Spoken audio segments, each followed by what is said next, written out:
국민의힘 대구 달서가 국회의원 유영하 의원입니다. 먼저 총리 후보자로 지명된 거 축하드리겠습니다. 감사합니다. 아마 중소벤처기업부 장관보다는 더 막중한 자리를 지명받으셨기 때문에 그 소임의 무게가 남다를 것이라고 저도 보고 있습니다.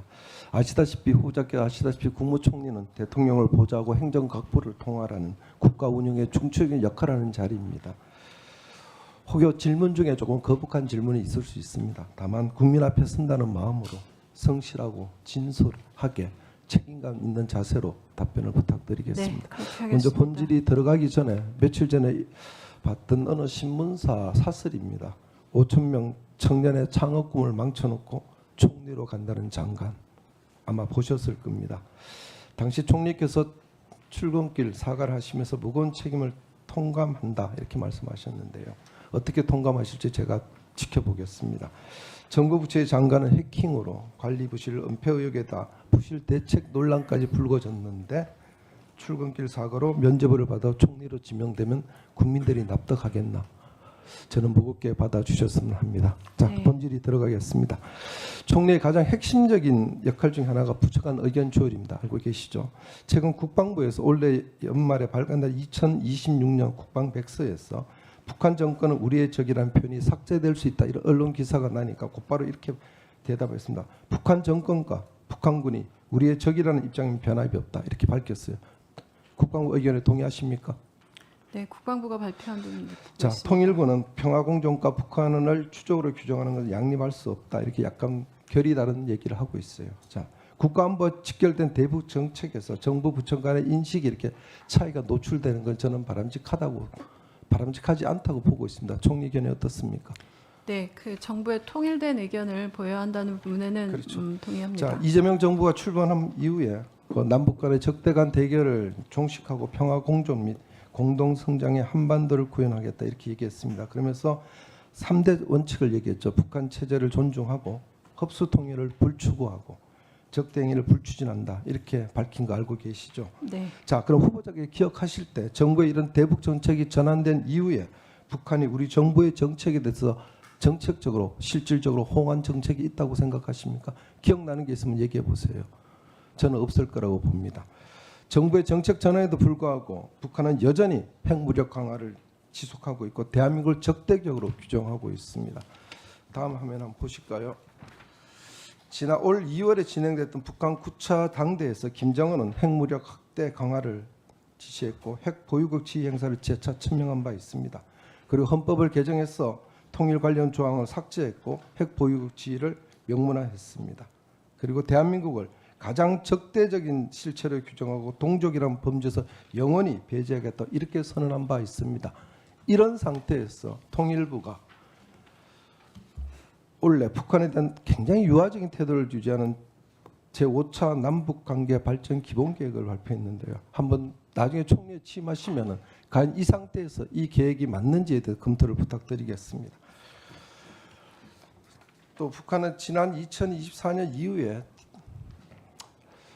DMZ 일대에 대전차 방벽을 설치하고 지뢰를 매설하고 있고 군사분계선 바짝 붙음까지 철조망을 설치했습니다. 그리고 추가 지뢰도 매립하고 있어요.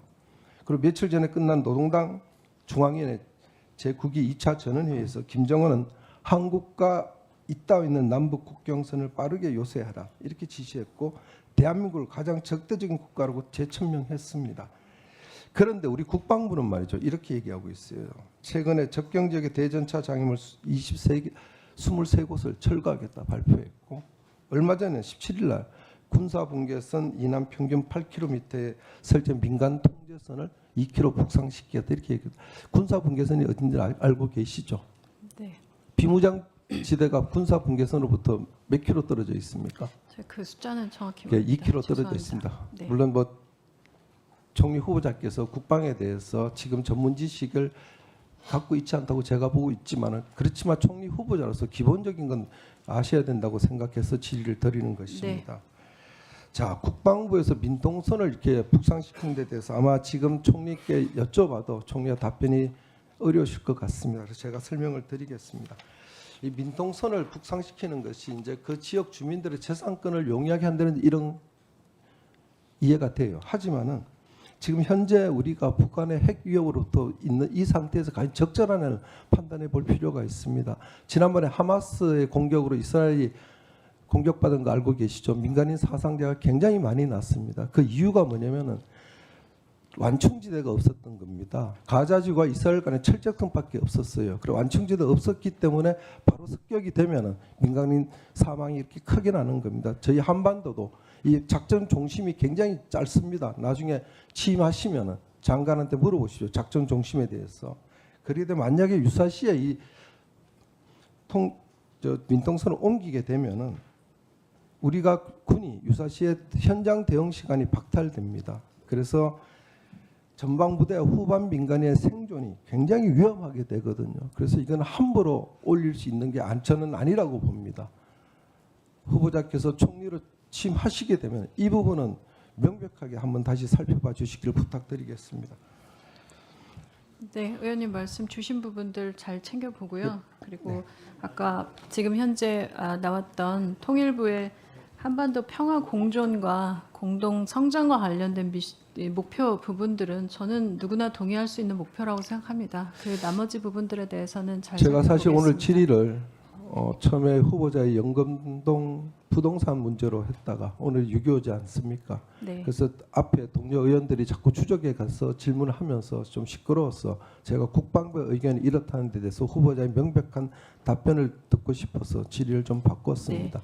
그리고 6.25 전쟁 관련된 부분에서는 오늘 뭐 사실 굉장히 6.25이기도 하고 그리고 저희가 어린 시절부터 배웠던 부분들이라 명백하게 잘 알고 있습니다. 그리고 저는 기본적으로 전쟁은 사실 우리가 사는데 절대 있어서는 안 된다고 생각합니다. 사람들의 목숨을 앗아가면서 도대체 무엇을 지키기 위해 우리가 전쟁을 하는 것인지라는 부분에 대해서 진지하게 잘 생각하고 또 말씀하신 부분들 잘 새겨서 열심히 살펴보도록 하겠습니다.